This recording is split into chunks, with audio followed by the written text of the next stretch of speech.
What's up everybody and welcome back to another video. So is the Shih Tzu the best dog breed for you? And to help you figure that out, we're going to go over the breed history of the Shih Tzu.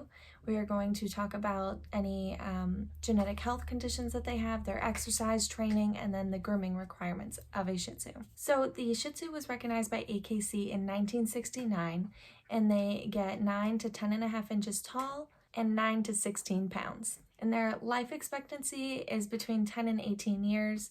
But if you are getting them from a good, reputable breeder, they are going to live, closer to the 18-year mark. So the origins of Shih Tzus are kind of a mystery, but they are thought to be one of the many lion-like little dogs associated with the spread of Buddhism from India to Tibet. And if you didn't know, Shih Tzu actually means lion.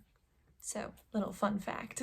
And after being sent to the Chinese emperors as tribute, the Shih Tzus may have been crossed with Pekingese, Pugs, or Japanese Chin. And the distinct Shih Tzu breed that we all know and love today evolved mostly during 1835 to 1908. They were highly prized dogs as a companion in the royal court, and it was almost impossible to acquire them for exporting. But then, unfortunately, the breed went extinct in 1949. Well, extinct in China, that is. So therefore, the modern-day Shih Tzu can be traced back to only 6 males and 7 females. And they were brought to England and Scandinavia by diplomats that were stationed in China. So for the exercise of a Shih Tzu, they, like I just said, they weren't really bred to do anything.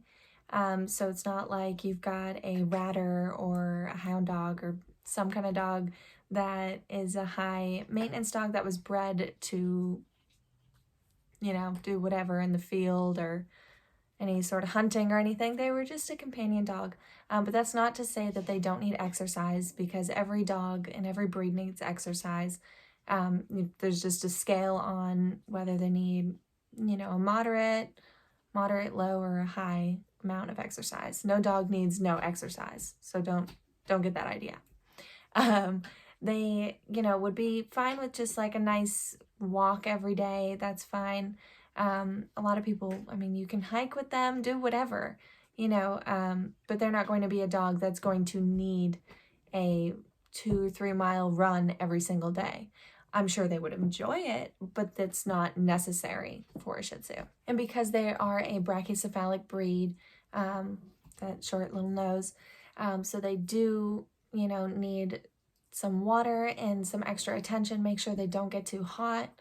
And keep them out of the sun for, don't let them sit in the sun all day. You don't want to do anything like that. And just have water available if you're going on a long hike or a run or something. Just have water with you. So training a Shih Tzu can be funny and frustrating all at the same time. The Shih Tzu is known for charming its owner into getting its way and getting whatever it wants, which unfortunately can result in a chubby, not so housebroken, not well-behaved dog who just runs the household, and also will make it very difficult for your groomer. Because they're such people dogs, bred to be companion dogs, they work best with praise as their form of training, not any harsh, mean punishments or anything. But make sure you are being firm. Not doing harsh doesn't mean you can't be firm. Definitely be firm when training and do not give in when they are misbehaving. Start as early as you get them. Usually you get them at like 8 to 12 weeks old. Start as soon as you get your little puppy. Just because it's a cute tiny puppy and it's like, oh, it's fine, it's just, peeing or whatever in the house, be consistent with training. Don't let it get away with things when it's a puppy that you are not going to let it get away with when it's older. Just keep all that in mind when you're training. But as always, puppy training classes are always a great idea to get into and start socializing and doing all of the fun stuff that you got to do with a puppy. So for the health of a Shih Tzu, like I said, they are a brachycephalic breed, so usually they aren't the best swimmers. They are generally healthy dogs. But of course, if you get them from a good breeder, then you won't have all of the health problems that you may have, because they all breed dogs that do not have these problems. But some of the health problems that Shih Tzus do have are hip dysplasia, luxating patellas, cataracts, retinal detachment, which sounds horrible, and corneal dryness and inflammation due to their eye not properly closing. They do have big eyeballs. That's something you definitely want to, or a breed that you definitely want to get from a good breeder, because they're, as much as, you know, I see grooming, Shih Tzus aren't supposed to have as giant eyeballs as I see. And so if you're getting your dog from a good breeder, they shouldn't have giant eyeballs that look like they're going to pop out of their face. I've seen a lot of Shih Tzus who have, actually I just did one who is having his eye removed because bad breeding, and his eye just never sat well in his eye socket, so he's going to have to get it removed because it's just going to like fall out at any second. It's really not pleasant. So get your dog from a good breeder. And all dogs need their teeth brushed. It's very, very important that you brush your dog's teeth. Imagine not brushing your teeth for years and years. Your mouth isn't going to feel good. So definitely brush your dog's teeth at least once a week, the very least, with dog toothbrush, dog toothpaste. I can put some in the description, a link to some that are really good. And I would say when they reach like 3.5, 4 years old, start getting their teeth cleaned by the vet once a year. And as much as, you know, I get money for being a groomer, and when people ask me to brush their dog's teeth, I tell people, if you're not doing it at home, me doing it just this one time, once every few months, is not going to do anything. I'm so sorry, but you need to be doing it at home. Of course, you know, you won't have to do it that week if you take your dog to the groomer and have them brush the teeth, but you need to do it frequently, especially with little dogs. They are seriously prone to overcrowding in their mouth, and just there's not enough space in their mouth for all the teeth that dogs have. So they need to be brushed to get all the food out of there. But the grooming for a Shih Tzu, the grooming could either be really easy or not as easy, but good thing is they have straight hair. They are hypoallergenic dogs, meaning they don't shed. They shed just like people do, you know, find your hairs everywhere. But their hair is ever growing. It does not grow to a certain point and then fall out like double-coated dogs. They will not be shedding like that.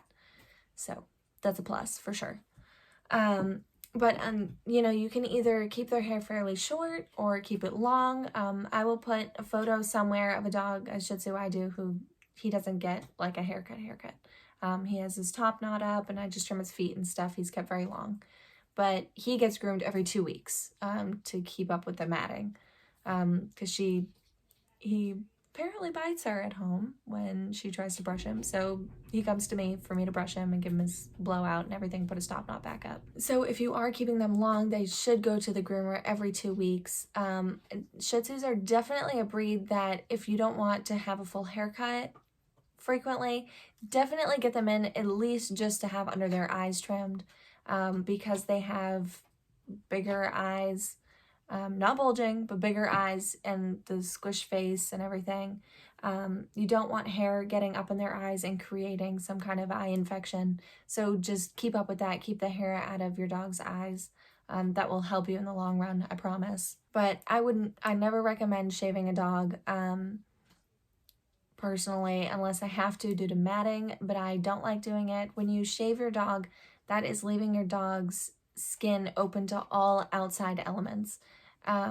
So if your dog has allergies or anything like that, it's potentially making it 10 times worse. It's like when you shave, or if you're a guy and you do your beard and you see all those little cut hairs, well, picture that all over your body. That's very, very itchy, and that's going to irritate their skin a lot. So just please keep up with the grooming and don't get your dog shaved. But I never recommend a dog to get their first haircut before they're like, I would say like 8 months old. I'm not saying don't take them to the groomer. Take them to the groomer at like 8 weeks old to get them used to it. But I don't do a full body haircut. I'll just do bath brush and then around the eyes, sanitary area, and feet, and nails, and all that. But not a full body haircut. I don't want to ruin the puppy coat. If you clip a dog down real short when they are a puppy, you could do like a little trim, but until they get their full adult coat, I would not recommend cutting them short. You're just going to ruin their adult coat, and you can totally change the texture of your dog's coat by shaving it when they're too young. But dogs also have a little muscle in every hair follicle, and that little muscle acts like, so let's say this is the dog's skin, and this is the hair. So the muscle, let's say your dog is hot, the muscle will actually pull each individual hair up to help air get in to cool your dog down. And if your dog is cold, then that muscle will go flat to help hold in all the heat. So if you are shaving your dog is not properly able to move that hair follicle up and down to help cool them and keep them warm. So just something to keep in mind. But every dog needs to have their toenails cut at least every 2 weeks, or the most every 2 weeks, sorry. I do my dog's toenails once a week just to keep up with it. If you think about if your toenails were touching the ground, that's pushing on your toes all the time, and it causes arthritis. And then the ligaments in their foot should be like up.